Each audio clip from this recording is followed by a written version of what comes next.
Everyone, यीशु मसीह के नाम में सभी का स्वागत है। भजन संहिता का 18 अध्याय और दूसरा वचन कहता है, यहोवा मेरी चट्टान वे मेरा गढ़ है, वे मेरा छुड़ाने वाला है, वे मेरा ईश्वर मेरी चट्टान है, जिसमें मैं शरणागत हूँ। वे मेरी ढाल और मेरी मुक्ति का सिंह है, वे मेरा ऊंचा गढ़ है। आज परमेश्वर हमारा ऊंचा गढ़ है।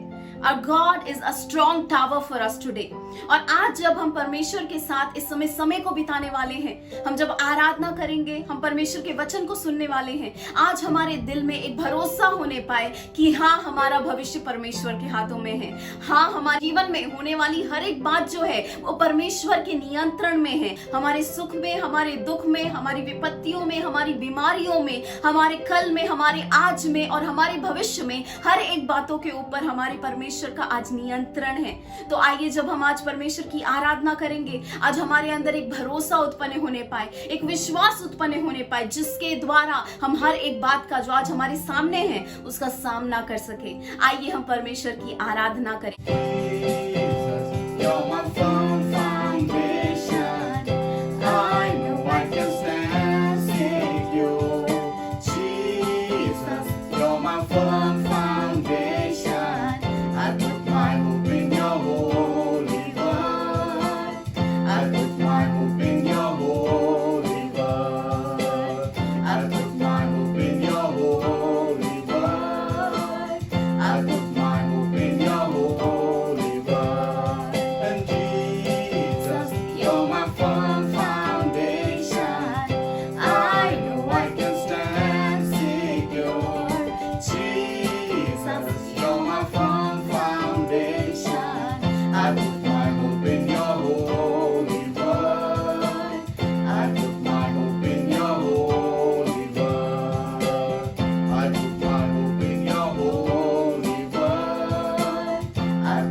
परमेश्वर आपका वचन कहता है कि जो भी आप में आशा रखते हैं, आप कभी भी उन्हें निराश नहीं करेंगे, आप कभी भी उन्हें लज्जित नहीं करेंगे। परमेश्वर आज इस समय हमारा भरोसा, हमारी आशा आज किसी और पे नहीं लगी, लेकिन हमारी आशा तो आप में लगी हुई है परमेश्वर, क्योंकि आप हमारे लिए परमेश्वर एक गढ़ के समान है, एक चट्टान के समान है। धन्यवाद कि परमेश्वर जब हम आपके साथ हैं तब परमेश्वर हम अनेक चीजों से गुजर सकते हैं, कि हम जो पानी से गुजरेंगे तब वो पानी में हम डूबेंगे नहीं, हम वो अग्नि से गुजरेंगे, वो अग्नि हमको भस्म नहीं कर पाएगी। और परमेश्वर हम अनेक हमारे जीवन की समस्याओं से आज हम आपकी उपस्थिति के द्वारा हम गुजर सकते हैं, क्योंकि हम आप में आशा रखने वाले लोग हैं। और जब हम आपके ऊपर आशा रखेंगे, धन्यवाद कि परमेश्वर आपने हमारे लिए एक सुंदर से भविष्य को रचा है। आज परमेश्वर भले ही हमारा वर्तमान हमारे भविष्य के जैसा नहीं दिखता रहेगा, लेकिन आज हमारी आंखों को खोलिए ताकि हम परमेश्वर आपकी आंखों से देख पाए है कि आपने हमारे लिए एक सुंदर से भविष्य को रचा है।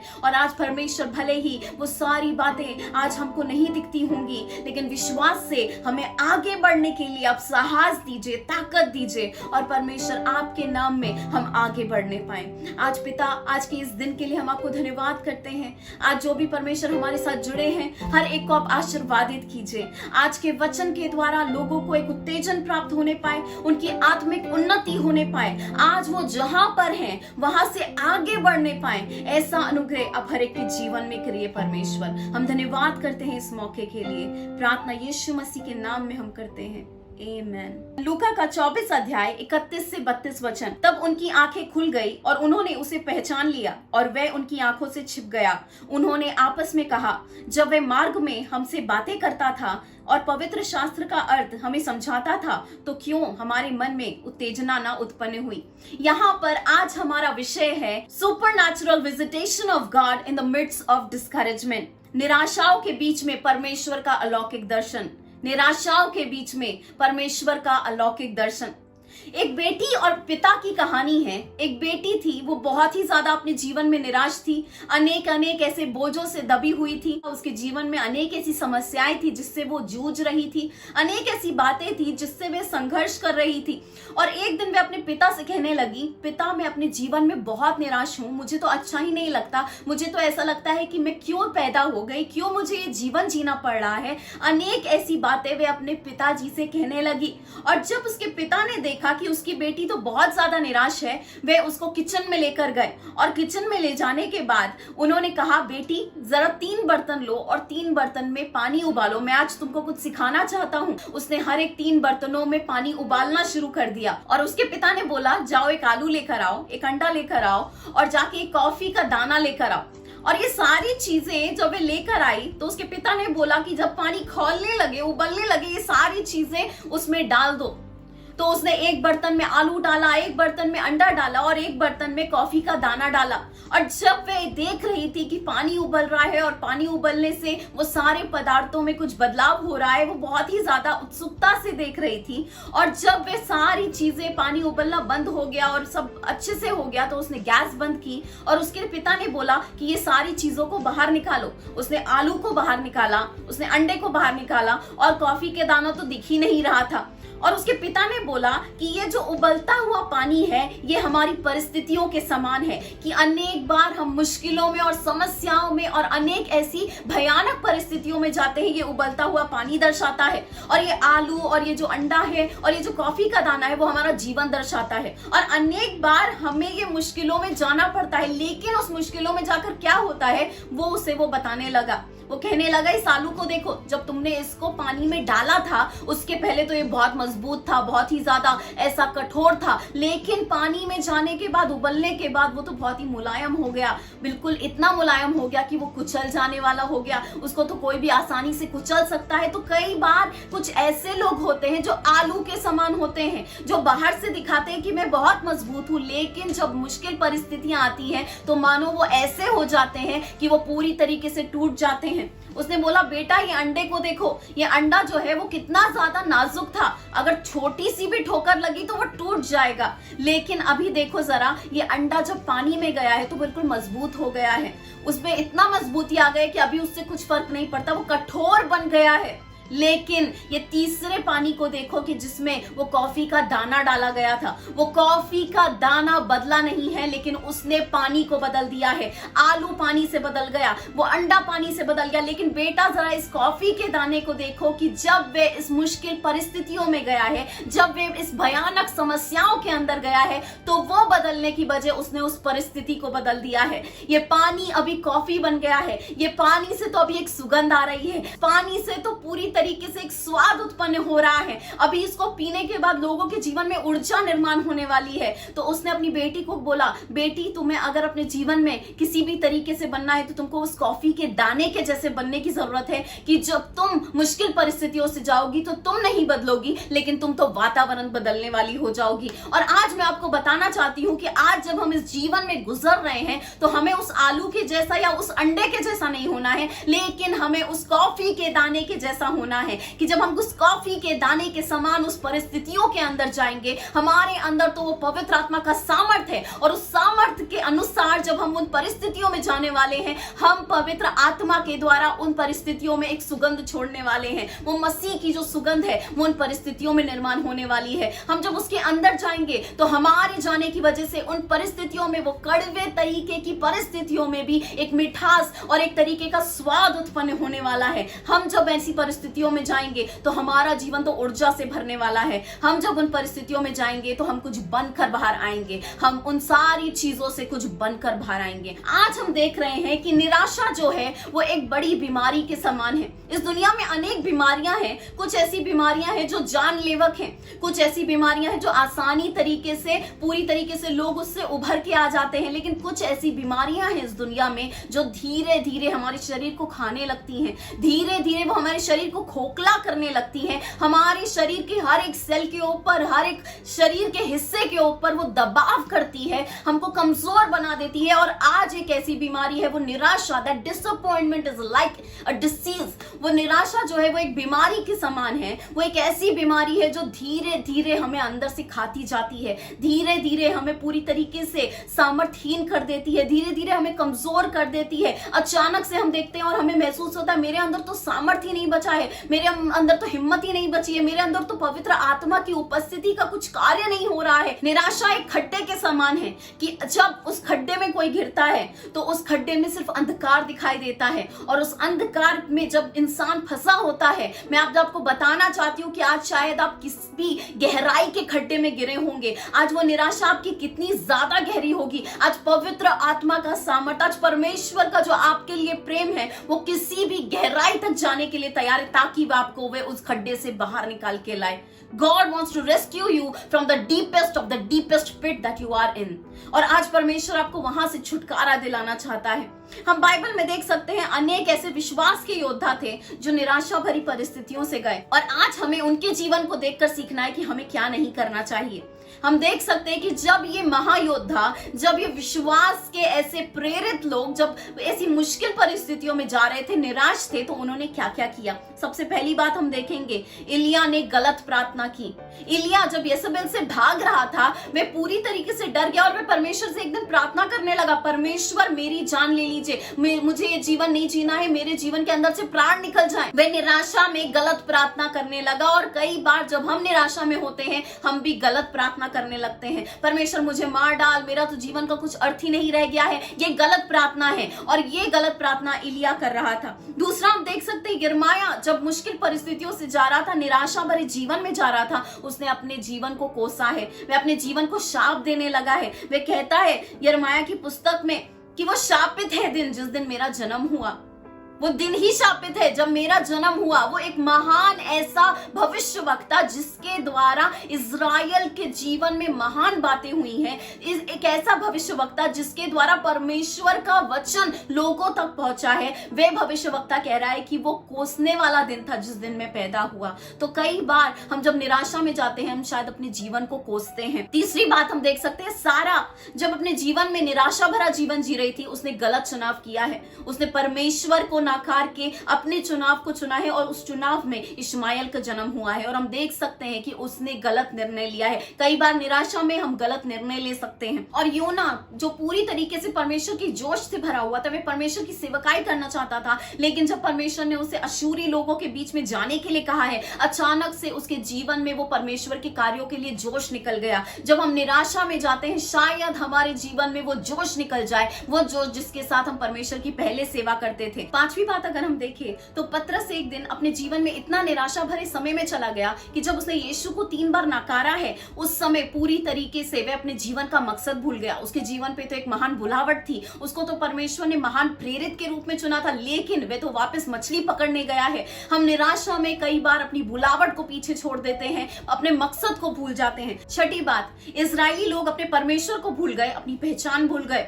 जब वो जासूसों को भेजा गया ताकि वो कानान का देश देखकर आए, तब वहां पर वो खराब खबर लेकर आए हैं, डरावनी खबर लेकर आए हैं, और वो खबर को सुनने के बाद लोगों ने तो कहा हम तो एक टिड्डी के समान हैं, हम उनका सामना कैसे कर सकते हैं। वे अपनी पहचान भूल गए, वे वो भूल गए कि उनके साथ कौन सा परमेश्वर है। और ये सारी बातें इसके लिए हुई क्योंकि वो निराश हो गए थे। और कई बार जब हम निराशा में चले जाते हैं, हम अपनी पहचान भूल जाते हैं। हम तो परमेश्वर की संतान है, हमें तो परमेश्वर ने अपने लहू के द्वारा खरीदा है। हम भूल जाते हैं कि हमारा परमेश्वर कितना महान है, वो चमत्कार करने वाला है, वो रास्ता निकालने वाला है, वो चंगाई करने वाला है। हम भूल जाते हैं कि हमारा परमेश्वर कौन है।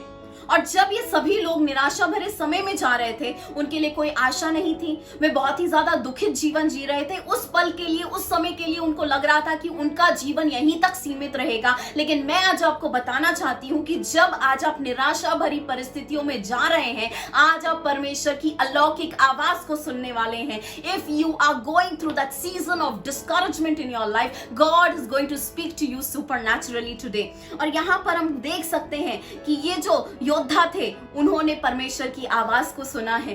किसी ने तो परमेश्वर के दर्शन को प्राप्त किया है, किसी ने तो परमेश्वर के वादे को अपने जीवन में पूरा होते हुए देखा है, किसी से तो परमेश्वर ने सपनों के द्वारा बात की है, किसी को तो भविष्यवाणी प्राप्त हुई है। और हम देख सकते हैं एलिया को परमेश्वर ने जेजबेल से छुटकारा दिलाया है। सारा ने अपने जीवन में महान परमेश्वर के वादे को पूरा होता हुआ देखा है। हम देख सकते हैं कि योना जो अपने जोश को खो बैठा था, परमेश्वर उसको वापस लेकर आया है और उसने जोश के साथ परमेश्वर की सेवकाई की है। पतरस जो पूरी तरीके से नकारने का जीवन जी रहा था, परमेश्वर से दूर चला गया था, वह परमेश्वर का महान प्रेरित बन गया। इजरायली लोगों ने अपने परमेश्वर को जाना है और अपनी पहचान को जाना है। और अगर आज हम किसी भी निराशा भरे पल से जा रहे हैं, तो आज हमें समझना जरूरी है कि वो निराशा का प्रभाव हमारे जीवन पर परमेश्वर के प्रभाव से ज्यादा ना होने पाए। Let the influence of the discouragement may not take over you more than the influence of God। आज आपके ऊपर परमेश्वर का वचन का प्रभाव ज्यादा होने पाए, आज आपके ऊपर परमेश्वर की आत्मा का प्रभाव ज्यादा होने पाए। ये किसी भी व्यक्ति ने, ये किसी भी योद्धा ने उस निराशा भरी परिस्थिति में रहने का चुनाव नहीं किया, लेकिन जब उन्होंने परमेश्वर की आवाज सुनी है, भले ही वो आवाज उस परिस्थिति के लिए, उस समय के लिए उनके लिए सुनने में या समझने में बहुत मुश्किल होगी, लेकिन उन्होंने विश्वास के कदमों को उठाया है और उन्होंने बोला है कि अगर परमेश्वर आप कह रहे हैं तो मुझे पक्का पता है कि इस यहां से बाहर निकलने का सिर्फ यही रास्ता है। आज आपको एक अपेक्षा करनी है कि हाँ परमेश्वर, जैसे आपने इन सभी लोगों से आपने बातें की हैं, जैसे इन सभी लोगों को आपने एक अलौकिक दर्शन दिया है, वैसे आज आप भी मुझे एक अलौकिक दर्शन देने वाले हैं। आज जब हम निराशा भरी परिस्थिति में चल रहे हैं, हमें 3 बात याद रखना जरूरी है। सबसे पहली बात है कि आपकी सेवकाई परमेश्वर के सामने बहुत ही ज्यादा मूल्यवान है। दूसरी बात, परमेश्वर चाहता है कि आप बेदारी का एक भाग बनने पाए। तीसरी बात, परमेश्वर अपने आप को एक अनोखे तरीके से आपको प्रस्तुत करना चाहता है, अपने आप को प्रकट करना चाहता है। सबसे पहली बात हम देखेंगे कि आपकी सेवकाई परमेश्वर के सामने बहुत ही ज्यादा मूल्यवान है। आज हम एक ऐसी कहानी के बारे में बात कर रहे हैं जहां पर 2 शिष्य हैं जिनका नाम भी हमें मालूम नहीं, जिसमें सिर्फ एक शिष्य का नाम मालूम है, उसका नाम था क्लियोफिस। और वो जो 2 शिष्य हैं वो यरूशलेम को छोड़कर इमाउस की सड़क पर चल रहे हैं। हमें पता है कि अभी क्या हुआ है। अभी यीशु मसीह को क्रूस पर चढ़ाया गया है, यीशु मसीह को मारा गया है, लोगों के सामने धिक्कारा गया है। हर एक व्यक्ति जिसने चंगाई प्राप्त की थी, जो इंसान फिर से जीवित हो गए थे, जिन्होंने छुटकारा प्राप्त किया था, जिसको यीशु मसीह ने प्रेम किया था, जिनको यीशु मसीह ने अपनाया था, वो सभी लोगों के लिए ये एक बहुत ही ज्यादा भयानक सी परिस्थिति है। और ये जो 2 शिष्य हैं, वो एक ऐसे शिष्य हैं जो ये सारे दृश्य को देखकर उनका दिल तो मानो टूट गया है। उन्होंने देखा है कि जिसने चमत्कार किए थे, वो चमत्कार करने वाला आज क्रूस पर है। उन्होंने देखा कि वे जो उनका हर वक्त सांत्वन करता था, जो उनको आराम देता था, वो आज क्रूस पर लटका हुआ है। उन्होंने देखा कि उनका शिक्षक जो हर समय उनको मार्गदर्शन करता रहता था, आज वो क्रूस पर चढ़ा है। और ये सारी बातें देखकर, एक ऐसे तरीके का दृश्य देखकर जो ऐसा सामान्य दृश्य नहीं था, जिसकी कल्पना भी नहीं की जा सकती, ऐसी बातों को देखकर ये दोनों शिष्यों का दिल दुख से भर गया है। उनके दिल में तो मानो एक निराशा आ गई है, उनका दिल तो बहुत ही ज्यादा पीड़ित हो गया है। वो कहते थे कि ये तो परमेश्वर हमारे लिए आया था और वो कैसे आज वो क्रूस पर चढ़ गया है। और ये दोनों शिष्य बहुत ही ज्यादा निराशा भरा जीवन जी रहे थे। उनके लिए ये चीजें अपनाना बहुत ही मुश्किल था। लेकिन प्रश्न तो ये उठता है कि ये 2 शिष्य कौन थे। हमें पता है कि बाइबल में सिर्फ 12 शिष्यों के बारे में बताया गया है, सुसमाचारों में बार बार सिर्फ 12 शिष्यों के बारे में कहा जाता है। तो आखिर ये 2 शिष्य कौन थे? ये 12 शिष्यों में से तो नहीं थे। तो अगर हम लूका का 10वां अध्याय और पहला वचन पढ़ें तो वहां पर लिखा है कि इसके बाद परमेश्वर ने 72 लोगों को नियुक्त किया और उनको 2-2 करके हर एक शहर में और हर एक ऐसी जगह पर भेजा जहां पर वो जाने वाला था। यहां पर हम देख सकते हैं कि यीशु मसीह ने 72 और कुछ लोग कहते हैं 70, अगर हम ज्यादा देखने की कोशिश करें तो सारे कमेंटेटर्स जो हैं और जो सारा ऐसे बिब्लिकल नॉलेज जिनको है वो सब कहते हैं कि 70 आंकड़ा सही आंकड़ा है। तो यीशु मसीह ने 70 लोगों को नियुक्त किया, मतलब कि यीशु मसीह के 12 शिष्य तो थे लेकिन वो 70 शिष्य भी थे। वो 70 शिष्यों को यीशु मसीह ने चुना, उनको सामर्थ दिया। जैसे उसने 12 लोगों को 9वें अध्याय में भेजा था सामर्थ देने के बाद, अधिकार देने के बाद, वैसे ही उसने 70 लोगों को चुना है, उनको भी अधिकार दिया है, उनको भी सामर्थ दिया है और उनको बोला है जाओ मेरा सुसमाचार सुनाओ, जाओ और सबको बताओ कि परमेश्वर का राज्य निकट आ गया है, जाओ लोगों को चंगा करो, जाओ लोगों को छुटकारा दिलाओ। जैसे कि 12 को चुना गया था वैसे ही 70 को चुना गया है। और शायद ऐसा हो सकता है कि ये जो 2 शिष्य इमाउस की सड़क पर चल रहे हैं, शायद वे इन 70 में से 2 रहेंगे। हमें पता नहीं कि वो रहेंगे या नहीं, लेकिन हम ऐसा अंदाजा लगा सकते हैं कि वो शायद 70 के ग्रुप में से वो 2 लोग रहेंगे। और यहाँ पर 70 आंकड़ा जो है वो बाइबल में काफी विशेष है, क्योंकि हमें पता है कि मूसा ने 70 ऐसे अगुवाओं को नियुक्त किया था और उनको इसलिए नियुक्त किया गया ताकि वे न्याय कर सके, शिक्षण दे सके और पवित्र आत्मा के द्वारा उनके जीवन में भविष्यवाणी का ऐसा दान भी उन्हें मिला था। दूसरी बार हम देख सकते हैं कि सेनेड्रिन, जिसको हम बोल सकते हैं यहूदियों लोगों की धर्म सभा, वहां पर भी 70 ऐसे लोग चाहिए होते थे वो धर्म सभा बनाने के लिए। तो वो 70 आंकड़ा वहां पर भी काफी महत्वपूर्ण है। तीसरी बात अगर हम देखें तो उत्पत्ति के 10वें अध्याय में हमें पता चलता है कि जब बाढ़ आई थी, बाढ़ आने के बाद हर एक चीज मिट गई थी, लेकिन परमेश्वर ने शाम, हाम और याफेत के द्वारा, उन तीनों के द्वारा 70 राष्ट्रों को जन्म दिया है। 70 राष्ट्र उनके द्वारा उत्पन्न हुए। तो हमें पता चलता है कि 12 आंकड़ा बताता है इजरायली लोग, यहूदी लोग, मतलब कि ऐसे लोग जो परमेश्वर के लोग थे, यहूदी लोग थे। लेकिन 70 आंकड़ा हमें गैर यहूदियों के विषय में बताता है, मतलब कि यीशु मसीह जब इस धरती पर था, सेवकाई कर रहा था, तो वो यहूदियों के लिए भी रास्ता बना रहा था और गैर यहूदियों के लिए भी रास्ता बना रहा था। अनेक बार हम 12 के बारे में बात करते हैं।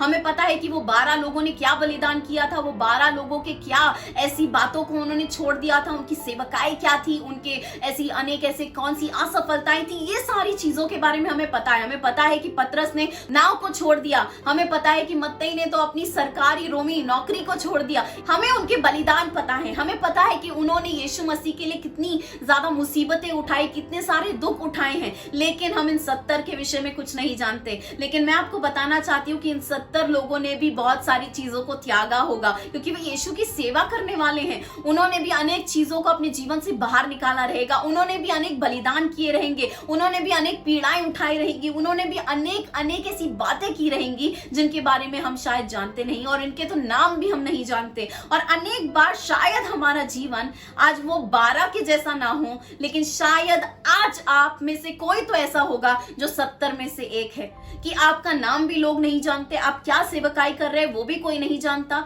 आप कितना ज्यादा बलिदान कर रहे हैं, आपने कितना ज्यादा जोखिम उठाया है परमेश्वर के पीछे आने के लिए, परमेश्वर की सेवकाई करने के लिए, शायद ये बातें कोई नहीं जानता। आप शायद वो पॉपुलर 12 में नहीं, लेकिन आप शायद ना जाने वाले 70 में हैं। लेकिन मैं आज आपको बताना चाहती हूं कि परमेश्वर जानता है everything that you are doing for the Lord, Lord knows it. आज आप जो भी परमेश्वर के लिए कर रहे हैं, परमेश्वर वो हर एक बात को जानता है। और वचन जैसा कहता है कि जो भी आप गुप्तता में करते हैं, परमेश्वर वो सबके सामने उसका प्रतिफल देने वाला है। आज शायद आप गुप्तता में सिर्फ प्रार्थना की सेवा कर रहे हैं, और शायद आज आप मेहमान नवाजी की सेवकाई करते होंगे, शायद आप सिर्फ खाना बनाने की सेवकाई करते होंगे, शायद आप देने के द्वारा सेवकाई करते होंगे। ऐसी सेवकाई जो अचानक से नजरअंदाज की जाती है, जिसके बारे में ज्यादा बोला नहीं जाता, जो ज्यादा दिखने वाली सेवकाई नहीं है, लेकिन जो परमेश्वर देखता है उसके द्वारा आप उसका प्रतिफल पाने वाले हैं। जापान के एक समुद्र के किनारे एक कागज मिला एक व्यक्ति को, और उस व्यक्ति ने जब उस कागज को उठाया तो वो कागज कुछ और नहीं लेकिन परमेश्वर के वचन का एक कागज था, मतलब कि बाइबल से एक वचन फाड़ा हुआ एक कागज था। और वो व्यक्ति जब उसने उस वचन को पढ़ना शुरू किया वह उतना ज्यादा उत्तेजित हो गया कि वह कहने लगा कि मुझे जानना है कि ये कागज कहाँ का है, ये कहाँ पर लिखा है। और उसने कुछ ऐसी खोज की और उसको पता चला ये तो बाइबल का कागज है। उसने बाइबल मंगाई और उसने ऐसे लोगों को बुलाया जो उसको बाइबल सिखा सकते हैं। मैं आपको बताना चाहती हूँ किसी के एक कागज फेंकने की वजह से जापान में परमेश्वर का सुसमाचार फैला। शायद कोई तो ऐसा होगा जो कहता होगा परमेश्वर मुझे मालूम नहीं कि मैं कहां पर जा सकता हूं, मैं क्या कर सकता हूं। शायद उसने एक कागज ही दे दिया होगा, क्योंकि उस जमाने में उस समय में परमेश्वर की बाइबल्स को एक दूसरे के देशों में ले जाना ऐसा अपनाया नहीं जाता था। लोग बहुत ही ज्यादा विरोध करते थे। तो शायद विश्वास से किसी ने उस कागज को उस नदी के द्वारा फेंका होगा और किसी को तो वो मिला है और उसका उद्धार हो गया है। जापान में परमेश्वर का सुसमाचार पहुंचा है। कोरिया की एक रानी थी और कोरिया की रानी ने अपने बच्चे को खो दिया। उसका बच्चा मरने के बाद वो बहुत ही ज्यादा निराशा में चली गई, बहुत ज्यादा दुखित जीवन जी रही थी। उसकी एक दासी थी, एक छोटी सी लड़की थी जो परमेश्वर को जानती थी, जिसके माता पिता ने उसको सिखाया था कि परमेश्वर कौन है, परमेश्वर का वचन क्या है। और वो जब उसकी रानी की सेवकाई कर रही थी उसने उसको कहा कि रानी आपको पता है क्या, यीशु है, यीशु। और उसके बारे में वो बात करने लगी और रानी बहुत ही ज्यादा दिलचस्प हो गई। और मैं आपको बताना चाहती हूँ वो छोटी लड़की के धाड़स की वजह से, वो छोटी लड़की के ना देखे जाने वाली एक छोटी सेवा के कारण कोरिया में उस रानी के जीवन में सुसमाचार पहुंचा है और कोरिया नाम के देश में सुसमाचार पहुंचा है। जॉन क्लाउड नाम के एक व्यक्ति थे जो इंजीनियरिंग पढ़ रहे थे और उस समय आंध्र प्रदेश में अकाल की परिस्थिति थी। वहां पर लोगों को किसी भी तरीके की नौकरियां नहीं थी, बहुत ज्यादा लोग मुश्किलों में जा रहे थे। और उन्होंने उस समय में एक कॉन्ट्रैक्ट लिया कि वो नाला बना रहे थे और नाला बनाने की वजह से उनको बहुत सारे लोग चाहिए थे नौकरी के लिए। तो उन्होंने हजारों लोगों को नौकरी दी। नौकरी का काम खत्म होने के बाद वे सुसमाचार उनके साथ बांटते थे, वे परमेश्वर के वचन को उन्हें बताते थे। और मैं आपको बताना चाहती हूँ कि ये जो अनदेखी सेवकाई वो कर रहे थे, एक ऐसी सेवकाई जिसका इतना कुछ इतनी बड़ी सेवकाई नहीं है, लोग नहीं देख पा रहे हैं, वो बड़े स्टेज पे खड़े नहीं है, लेकिन वो चुपचाप जो कर सकते थे वो जब कर रहे थे। मैं आपको बताना चाहती हूँ एक साल में 10,000 से भी ज्यादा लोग परमेश्वर के राज्य में आए हैं। उन्होंने यीशु मसीह को व्यक्तिगत रूप से स्वीकारा है। जब हम छोटी सी सेवकाई करते हैं, आज शायद हम बड़ी सेवकाई नहीं कर पा रहे, लेकिन जब हम छोटी सेवकाई करते हैं उसका लोगों के ऊपर एक महान प्रभाव पड़ने वाला है। उसका लोगों के ऊपर एक ऐसा प्रभाव पड़ने वाला है जिसकी हम सोच भी नहीं कर सकते, जिसकी हम कल्पना भी नहीं कर सकते। और ऐसा ही इन लोगों के जीवन से भी शायद हुआ रहेगा। ये इम्माउस की सड़क पर जाने वाले जो शिष्य थे, हमें मालूम नहीं कि उनकी सेवकाई क्या है, उन्होंने कितने लोगों को चंगा किया, उनके द्वारा कितने ज्यादा चमत्कार हुए, उनके द्वारा कितना काम हुआ, कितने हजारों और लाखों लोगों के बीच में उन्होंने जाके क्या क्या काम किया, हमें कुछ भी मालूम नहीं, लेकिन परमेश्वर को मालूम है। और परमेश्वर को जब मालूम था तो परमेश्वर उनके बारे में कद्र करने वाला परमेश्वर है, परमेश्वर उनके बारे में प्रेम करने वाला परमेश्वर। यहाँ पर यीशु मसीह पुनरुत्थित हो गया है, उसने मौत के ऊपर जीत पा ली है, उसने पूरी तरीके से विजय प्राप्त किया है। और यहाँ पर यीशु मसीह को तो अपने आप को समूह को प्रकट करना चाहिए, पहले तो 12 शिष्यों को प्रकट करना चाहिए, लेकिन हमें पता है मरियम मगदलीन के बाद कुछ औरतों को ऐसा दर्शन देने के बाद अभी यीशु मसीह अपने तीसरे दिन पर जब उसका पुनरुत्थान हो गया है वो इम्माउस की सड़क पर चल रहा है। क्यों? क्योंकि उसके 2 जो शिष्य हैं, एक ऐसे शिष्य जिनका हम नाम भी नहीं जानते, हमें पता भी नहीं वो कौन थे, उन शिष्यों की सेवकाई में परमेश्वर यीशु मसीह को दिलचस्पी है। हमारा यीशु मसीह उस चरवा के जैसा है जो 99 को छोड़ के एक के पीछे आने वाला परमेश्वर है। और जब उसने देखा कि बाकी सब लोग तो ठीक ठाक हैं, बाकी सब लोग तो ठीक हैं, लेकिन ये जो 2 शिष्य हैं वो यरूशलेम से इम्माउस को जा रहे हैं, वे मेरी जगह को छोड़ के जाने वाले, जहां पर मैं उन्हें आशीर्वादित करना चाहता हूं, जहां पर मैं अपना महान कार्य करने वाला हूं, वहां से वो उस जगह को छोड़कर इम्माउस को वापस लौट रहे हैं। शायद वे अपने घर को वापस लौट रहे हैं। और ये सब बातें देखकर यीशु को सच में बुरा लगा है। और यीशु जैसे एक भेड़ के पीछे वो चरवा गया था, वैसे इन 2 शिष्यों के पीछे यीशु मसीह गया है। उसके महान प्रेम को हम देख सकते हैं, उसकी वो करुणा को हम देख सकते हैं कि कैसे वो बाकी सबको छोड़कर उनके पीछे जाता है, जो खोए हुए हैं, गुम गए हैं, जो निराश हैं। और उनकी निराशा में उन्होंने किसी और को नहीं लेकिन यीशु मसीह खुद को पाया है, उस पुनरुत्थित परमेश्वर को पाया है जो पूरी तरीके से उनके बीच में वहां पर उनके साथ चल रहा था। वो निराश इसलिए थे क्योंकि यीशु मसीह ने उनकी उम्मीदों को तोड़ दिया, लेकिन वे ये नहीं जानते थे कि यीशु मसीह ने तो जितना वो सोच भी नहीं सकते, जितना कल्पना भी नहीं कर सकते, उससे भी ज्यादा विजय प्राप्त की है। और आज उसी तरीके से अगर आज आप निराशा भरे रास्ते पर चल रहे हैं, आज शायद आपके रास्ते में अनेक ऐसी निराशा भरी परिस्थितियां आ गई हैं, मैं आज आपको पूरी तरीके से भरोसा देने वाली हूं कि आज यीशु मसीह आज आपके साथ चलने वाला है। आपको वो उस परिस्थिति में अकेले नहीं छोड़ने वाला, और वह आपके पास इसके लिए आने वाला है ताकि वह आपको दिखा सके कि आपके आगे जो है वो उत्तम बातों को रखता है। आज यीशु मसीह आपके साथ चलने वाला है ताकि वह आपको दिखा सके कि उस निराशा से आगे बढ़कर भी बहुत सारी चीजें आज उसने आपके लिए बना कर रखी हैं। तो आज अपनी निराशा में यीशु मसीह को बुलाइए, उसको कहिए कि परमेश्वर, इस सड़क पर चलने के लिए, इस रास्ते पर चलने के लिए बहुत ही ज्यादा असंभवता है, बहुत ही ज्यादा मुश्किलें हैं, लेकिन जब आप हमारे साथ चलेंगे चीजों का मतलब हमें पता चलेगा। जब आप हमारे साथ चलेंगे हर एक मुश्किल परिस्थिति, हर एक मुश्किल रास्ता आसान बन जाएगा। जब आप हमारे साथ चलेंगे तब मुश्किल से मुश्किल बातें भी बहुत ज्यादा सुंदर बन जाएंगी। तो आज अपने रास्ते में, आज उस चलने में आज यीशु मसीह को आप आमंत्रित कर सकते हैं। दूसरी बात हम देखेंगे कि यीशु मसीह चाहता था कि वे बेदारी का भाग बने। God wanted them to be the part of the revival। अभी यहाँ पर वो इतना निराश थे कि वे यरूशलेम को छोड़कर इमाउस जा रहे थे। यरूशलेम से इमाउस का अगर हम रास्ता देखें तो वहां पर 11 किलोमीटर का रास्ता है, मतलब कि वो 11 किलोमीटर उन बातों से दूर जा रहे थे, उस हिस्टोरिकल इवेंट से दूर जा रहे थे जो अभी यरूशलेम में होने वाली है। वहां पर यीशु मसीह अभी अपने आप को जल्द ही यरूशलेम में प्रकट करने वाला था, अपना दर्शन देने वाला था, उनसे बातें करने वाला था, उन्हें शिक्षण देने वाला था, अनेक अनेक बातें यीशु मसीह करने वाला था। और यहाँ पर वो देख सकता है कि उसके 2 शिष्य जो उसके लिए प्रिय हैं वे दूर जा रहे हैं। इन शिष्यों ने तो देखा है कि कैसे यीशु मसीह का महान जो सामर्थ्य है वो लोगों की बीमारियों में सामर्थ्य का कार्य हुआ है, कैसे मरे हुए लोग जिंदा हो गए हैं, कैसे जो निराशा भरा जीवन जी रहे थे वो उत्तेजित हो गए हैं, कैसे जो दुष्ट आत्मा से पीड़ित थे उनको छुटकारा प्राप्त हुआ। ये सभी बातों को शिष्यों ने देखा है। लेकिन अभी पहली बार इतिहास में एक ऐसा कार्य होने वाला है जहां पर पवित्र आत्मा उंडेला जाने वाला है। एक ऐसा कार्य होने वाला है जो स्वर्ग और पृथ्वी को एक साथ जोड़ने वाला है, जहां पर परमेश्वर हर एक व्यक्ति के जीवन में व्यक्तिगत रूप से आकर रहने वाला है। हमें पता है पुराने नियम में भी पवित्र आत्मा सिर्फ लोगों के जीवन में आता था और जाता था, लेकिन अभी इतिहास में कुछ ऐसा होने वाला है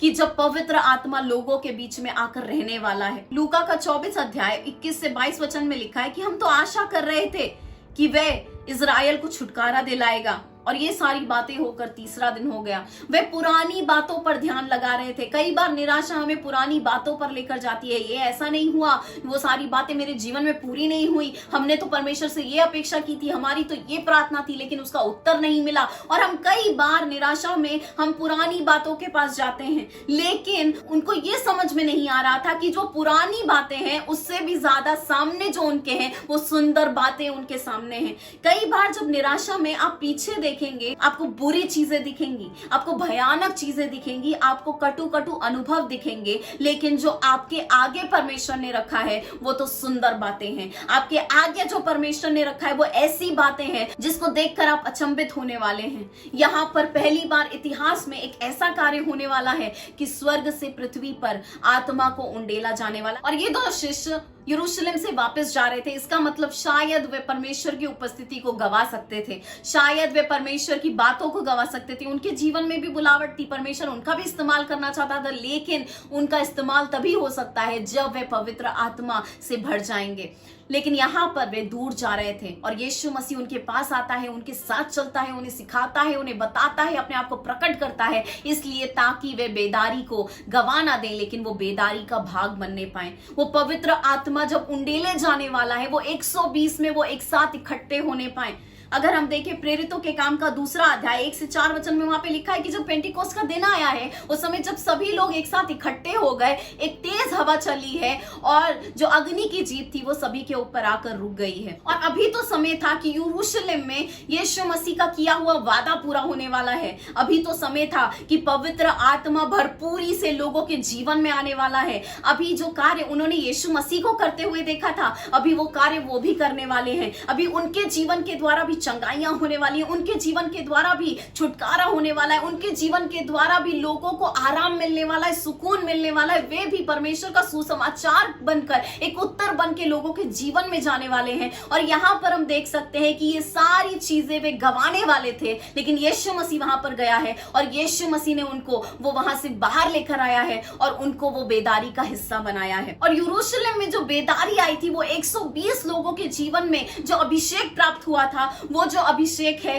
वो यरूशलेम से यहूदिया तक गया है, यहूदिया से शमरोन तक गया और शमरोन से आज जगत के अंत तक पहुंचा है। और आज आपके और मेरे पास भी वो पवित्र आत्मा का सामर्थ पहुंच गया है, वो पवित्र आत्मा का अभिषेक पहुंच गया है और आज हम उस बेदारी में जी रहे हैं। आज हम ऐसे लोग हैं जो परमेश्वर की बातों को आसानी से प्राप्त कर सकते हैं। हम इच्छा रखते हैं, हम प्रार्थना करते हैं और परमेश्वर हमें अलौकिक बातें दिखाता है। जैसे हमें पता है योएल के 2 अध्याय में ही लिखा हुआ है कि कैसे परमेश्वर ने बोला कि मैं अपनी आत्मा की बर्षाव करने वाला हूं, तुम्हारे बेटे और बेटी तो भविष्यवाणी करने वाले हैं, तुम्हारे बूढ़े लोग तो सपने देखने वाले हैं, जवान लोग ऐसे दर्शन प्राप्त करेंगे और हर एक व्यक्ति के ऊपर, स्त्री पुरुष हर एक के ऊपर मैं अपनी आत्मा को उन दिनों में उंडेलूंगा। और हम आज इस वादे में जी रहे हैं जब परमेश्वर ने अपनी आत्मा को हमारे ऊपर उंडेल दिया है। आज हम ऐसे लोग हैं जहां पर पवित्र आत्मा हमारे अंदर वास करता है। आज हमें किसी और के पास जाने की जरूरत नहीं, आज हमें किसी जगह पर जाने के प्रार्थना करने की जरूरत नहीं, लेकिन हम जहां पर हैं हम वहीं पर परमेश्वर की आराधना कर सकते हैं, क्योंकि आज पवित्र आत्मा हमारे अंदर निवास करती है,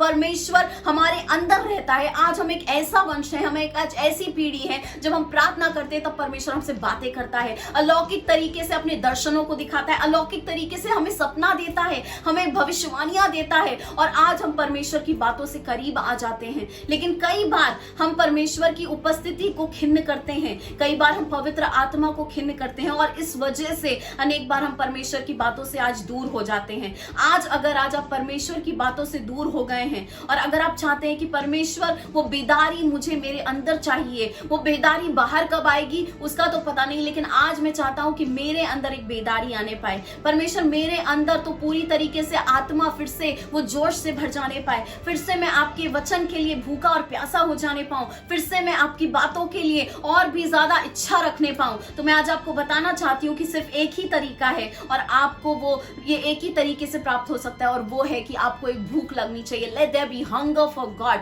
आज अगर आपके अंदर परमेश्वर की बातों के लिए अगर भूख रहेगी तब परमेश्वर आपको वो बेदारी का हिस्सा बनाने वाला है। परमेश्वर एक महान बेदारी हमारे ऐसे वंश में लाने वाला है, एक ऐसी बेदारी जहां पर हर एक व्यक्ति पवित्र आत्मा से भरने वाला है, हर एक व्यक्ति पवित्र आत्मा की परिपूर्णता में होने वाला है। आज परमेश्वर आपको बेदारी का भाग बनाना चाहता है, लेकिन आज आपकी जिम्मेदारी और मेरी जिम्मेदारी है, क्या हम उस बेदारी का भाग बनना चाहते हैं या नहीं। ये 2 जो शिष्य थे उन्हें यीशु मसीह ने बेदारी का भाग बनाया है। वे जहां थे वहां से यीशु मसीह उन्हें वापस वहां पर लेकर आया है जहां पर वे अपनी अग्नि भेजने वाला था, जहां पर वे अपने सामर्थ को उंडेलने वाला था, जहां पर वह अपने आप को प्रकट करने वाला था। तीसरी बात अगर हम देखें तो परमेश्वर आज अपने आप को एक अनोखे तरीके से प्रकट करना चाहता है। लूका का 24 अध्याय 27 वचन में लिखा है कि मूसा की पुस्तकों के द्वारा, भविष्यवक्ताओं की पुस्तकों के द्वारा उसने उन्हें सभी वचनों का सही तरीके से मतलब समझाया है। यहाँ पर हम देख सकते हैं कि यीशु मसीह उनके बीच में आया है।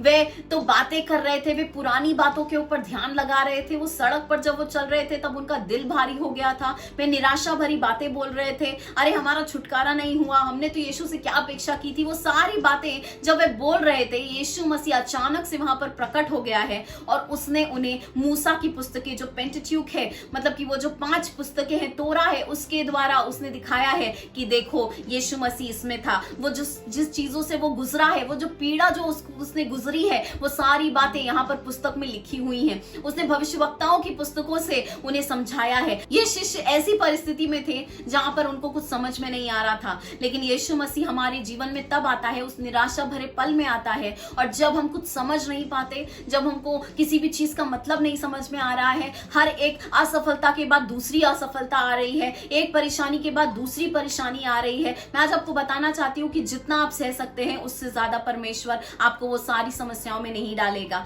परमेश्वर आपकी क्षमता के ऊपर परीक्षा नहीं लेगा। और यहाँ पर यीशु मसीह उनकी दुख को जानता था, और आज यीशु मसीह आज आपकी उस परिस्थितियों में आने वाला है, उस निराशाओं में आने वाला है, और आज वह आपको एक प्रकाशन देने वाला है। यीशु मसीह ने उनको उन वचनों के द्वारा प्रकाशन दिया है, उसने उनके विश्वास को जगाना शुरू किया है, क्योंकि वचन तो हमारे जीवन में विश्वास उत्पन्न करते हैं। तो यीशु मसीह ने सबसे पहले उनके जीवन में जो विश्वास मर गया था उसको पुनर्जीवित किया है। वो सारी जो निराशाओं की और वो जो सारी ऐसी बातें थी जो अविश्वास जगा रही थी, वो सारी दीवारों को उस विश्वास ने तोड़ दिया है। और विश्वास ने तो मानो उनके दिल में एक दरवाजा तैयार किया है जहां से परमेश्वर की बातें आराम से उनके जीवन तक पहुंच सकेंगी, जहां पर परमेश्वर का ज्ञान आराम से उनके जीवन तक पहुंच सकेगा। परमेश्वर के साथ जब हम सहभागिता करते हैं हम हमेशा कुछ प्राप्त कर पाएंगे। कई लोग जब परमेश्वर की उपस्थिति में जाते हैं तब वे चाहते हैं कि हमारे जीवन में कुछ ना कुछ तो होना ही चाहिए। परमेश्वर की उपस्थिति में कुछ लोगों को आराम मिलता है, परमेश्वर की उपस्थिति में कुछ लोगों को चंगाई मिलती है, कुछ लोगों को चमत्कार मिलते हैं, कुछ लोगों को उत्तर मिलते हैं, कुछ लोगों को तो पूरी तरीके से शांति प्राप्त होती है। आप परमेश्वर की उपस्थिति में कभी जाएंगे तब परमेश्वर आपको कुछ ना कुछ तो जरूर देगा। कई बार जो आप उत्तर चाहते हैं शायद वो उत्तर आपको ना मिले, लेकिन परमेश्वर उस परिस्थिति के लिए शायद आपको मार्गदर्शन करेगा। शायद परमेश्वर कहेगा कि कल के बारे में वो आपको सब नहीं बताएगा, लेकिन आज जो आपको करना है उस विषय में वो आपको जरूर बताएगा। तो परमेश्वर की उपस्थिति में हमेशा हमें कुछ प्राप्त होता है। अनेक तरीके की अंडर वाटर डाइवर्स रहते हैं जो अंडर वाटर डाइविंग करते हैं या पानी की गहराइयों में जाकर गोताखोर जो रहते हैं वो पानी की गहराई में जाते हैं और वहां पर जाकर वो पूरी जगह को अंदर महसूस करना चाहते हैं, आनंद लेना चाहते हैं। तो 2015 में ऐसा ही एक गोताखोर था, ऐसा ही एक अंडर वाटर डाइवर था जो पानी की गहराई में गया और पानी की गहराई में जाने के बाद उसने वहां पर देखा कि उसको 1 मिलियन का खजाना वहां पर प्राप्त हुआ है। 2015 की ये बात है। 10 लाख रुपए का सोना उसको वहां पर मिला है, 50 ऐसे सोने के सिक्के और एक ऐसी 40 फीट की एक लंबी चेन उसको मिली और एक ऐसा सिक्का उसे मिला जो स्पेन के राजा के लिए बनाया गया था। मैं आपको बताना चाहती हूँ कि वो खजाना मिलने के बाद उसका जीवन बदल गया है। वो खजाना मिलने के बाद उसका उठना बैठना बदल गया है, उसका चलना बदल गया है, उसका बोलना बदल गया है, क्योंकि वो अमीर हो गया है। दुनिया की दृष्टि में वो एक ऐसा व्यक्ति हो गया है जो दूसरों के ऊपर अभी अमीर हो गया है। उसी तरीके से आज जब परमेश्वर का जो वचन है, आज अगर हम उसके साथ उसकी सहभागिता में जाएंगे और अगर हम आज उसके साथ गहराई में जाने के लिए तैयार हैं, हम उसके साथ उस गहरे रिश्ते में जाने के लिए तैयार हैं, तो जब आप उसकी गहरी उपस्थिति में जाएंगे तो आप भी खजाना पाने वाले हैं। एक ऐसा खजाना जो आपको आत्मिक रीति से अमीर करने वाला है, एक ऐसा खजाना जो आपके जीवन में वो सारी बातें जो बहुत ही ज्यादा मुश्किल है, बेकार है, वो उसको निकालने वाला है। आपको एक अलग तरीके का आराम मिलने वाला है। परमेश्वर आपके जीवन में कुछ ऐसा उत्पन्न करने वाला है जिसकी एक महान कीमत होने वाली है। आज बहुमूल्य बातें बहुत सारी हैं इस दुनिया में, लेकिन परमेश्वर का वचन तो सबसे ज्यादा महत्वपूर्ण है। वो एक खजाने से भी बढ़कर है, क्योंकि उसकी कीमत तो हम नाप भी नहीं सकते। और अगर आज वो खजाना आज आपके जीवन में आ जाएगा तो आपका जीवन एक सुंदर बन जाएगा। आपका जीवन तो मानो उस खजाने से सजने लगेगा, संवरने लगेगा। आज हमें उस निराशा भरी परिस्थिति में गहराई में जाने की जरूरत है, परमेश्वर के साथ सहभागिता करने की जरूरत है, क्योंकि वो सहभागिता में परमेश्वर हमें कुछ बहुमूल्य देने वाला है, कुछ ऐसी बातें देने वाला है जो जिसके द्वारा हमारा जीवन बदल जाने वाला है। अनेक ऐसे लोग हैं जो प्रार्थना के समय में जाते हैं और प्रार्थना के समय में बाहर निकलने के बाद उनको एक इतना महत्वपूर्ण वचन परमेश्वर देता है, इतनी महत्वपूर्ण बातें देता है कि वे सारी बातें छोड़कर वो बातों के पीछे जाने लगते हैं और अचानक से भी यश प्राप्त करने लगते हैं। एक व्यक्ति था जो कहता है कि मेरा जो बेटा है वो मानसिक रीति से पीड़ित है और मुझे पता नहीं कि क्यों आखिर मेरा बेटा मानसिक रीति से पीड़ित है। मैं जब बचपन में जब पैदा हुआ था तब तो ठीक था, सब कुछ अच्छा था, लेकिन अचानक से अभी वो ऐसा कैसे हो गया।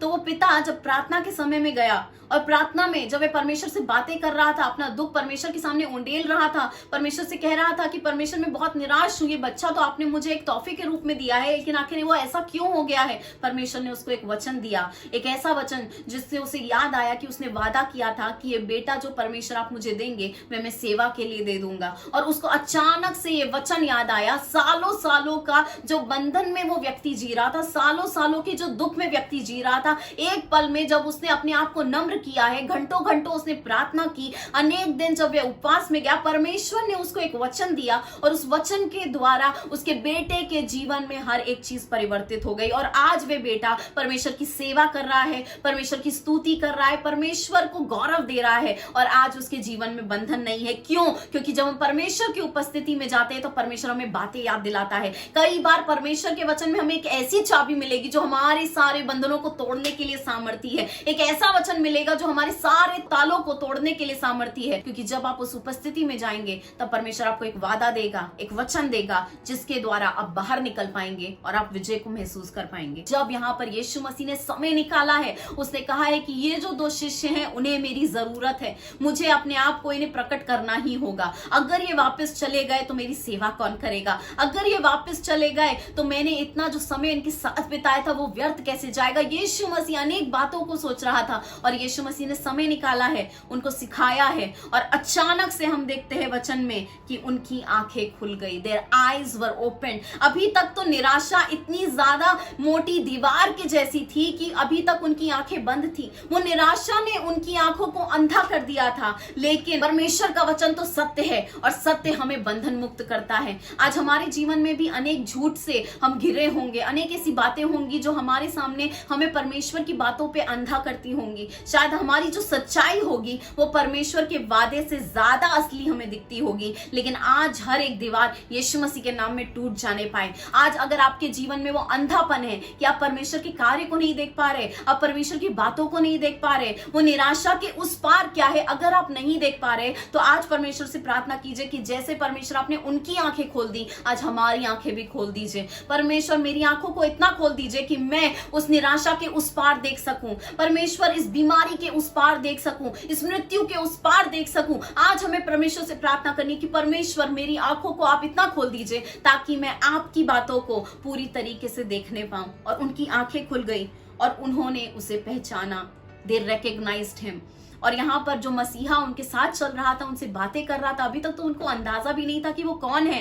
लेकिन अचानक से उन्हें पता चला कि जो उनके साथ बैठा था, जो उसने रोटी तोड़ी है, जिसने हमारे साथ बातें की है, जिसने हमें समझाया है, जो इतना दूर से हमारे लिए आया ताकि हमारा नाश ना हो लेकिन हम वापस जाने पाए, वो पवित्र आत्मा को प्राप्त करने पाए, अपना जीवन जैसे हमने उसको समर्पित किया था वो सारी बातों को देने पाए। यहाँ पर उनकी आंखें खुल गई हैं और उन्होंने यीशु को जाना है, उन्होंने मसीहा को पहचाना है। समय में हमें परमेश्वर की सहभागिता में रहना है, क्योंकि जब परमेश्वर की उपस्थिति हमारे जीवन में आती है, आज पवित्र आत्मा के द्वारा यीशु मसीह आज हमारे अंदर रह रहा है। वो स्वर्ग का परमेश्वर का निवास आज हमारे अंदर हो गया है और उसकी उपस्थिति के द्वारा आज हम जब उसके साथ समय बिताएंगे वह हमें सिखाने वाला है। जहां पर हमें कुछ समझ में नहीं आ रहा वह हमारे साथ हमें वो सारी बातों को समझाने वाला है। आज शायद निराशा ने आपको एक जगह पर बांध के रखा है, आप निराशा की वजह से आगे नहीं बढ़ पा रहे। शायद निराशा ने आपको परमेश्वर की बातों से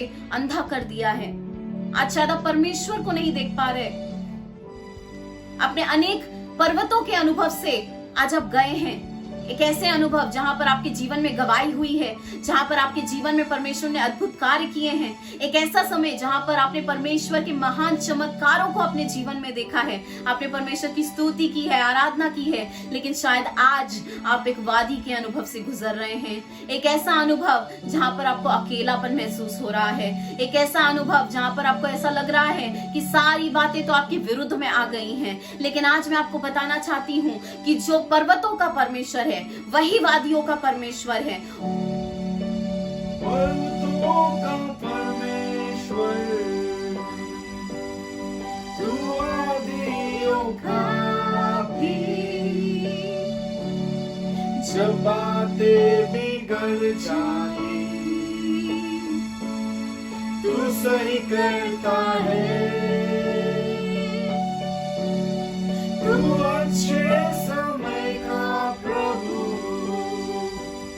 बुरे समय का भी, तू दिन का उजाला और रातों का भी। पर्वतों का परमेश्वर, तू वादियों का भी। जब बातें बिगड़ जाए तू सही करता है, तू अच्छे समय का प्रभु, बुरे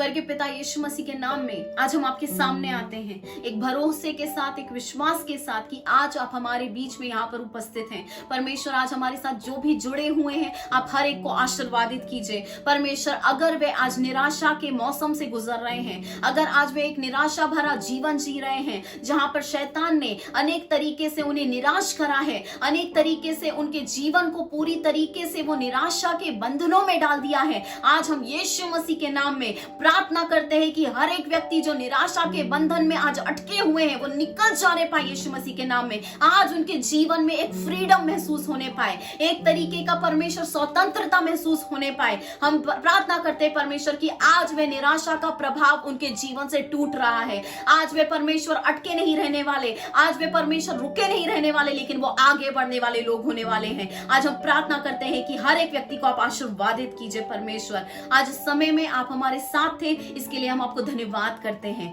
निराशा के उस पार आपने हमारे लिए जीत को रखा है और हम वो सारी बातों को आपके द्वारा देखेंगे, इसके लिए हम आपको धन्यवाद करते हैं। प्रार्थना यीशु मसीह के नाम में हम करते हैं, आमीन। परमेश्वर आपको आशीर्वादित करे। God bless you all. Shalom.